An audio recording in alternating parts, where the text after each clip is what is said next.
confirm po namin kung kailan namin madi-deliver ang magic massager sa address niyo, Mr. Corpus.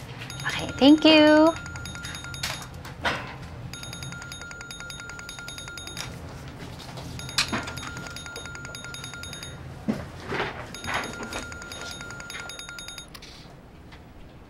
Hello, Nay? Hello. Dalia, anak. Napatawag kayo? Anak, ayoko sanang makaabala sa'yo. Pero... Okay lang po ba kayo, Nay? Pwede kayang umuwi ka muna. Hindi ko kasi... alam kung kaya kong pumunta ng ospital. Ha?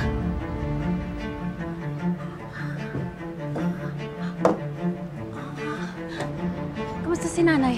Malapit na ako. Nahirapan siya. Dalian mo, Dalia.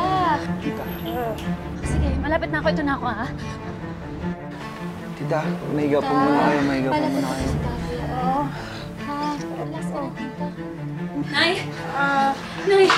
Nay! Nay, ano nangyari?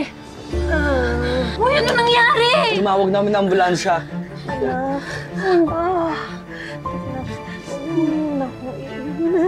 Hindi po kita iwan, Nay, ha? Papunta na yung ambulansya. Mahiga po muna kayo. Sige lang, ha?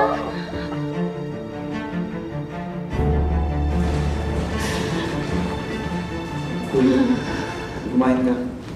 Okay lang ako. Baka magkasakit ka niyan. Sige na, kumain ka na. Sige na. Oo.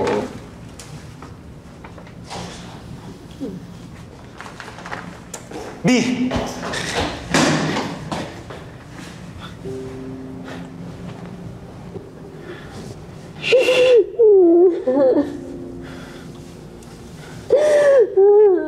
B, ano nangyari sa nanay mo? Tinitignan pa siya ng mga doktor. Hindi pa namin alam.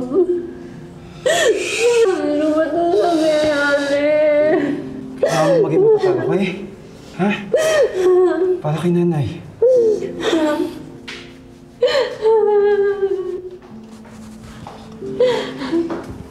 Sino po sa inyo ang anak ni Belinda Morales? Ako po. Lumabas sa scan na may mayoma sa matres ang iyong nanay. Medyo malaki siya. Kailangan natin siyang maopera.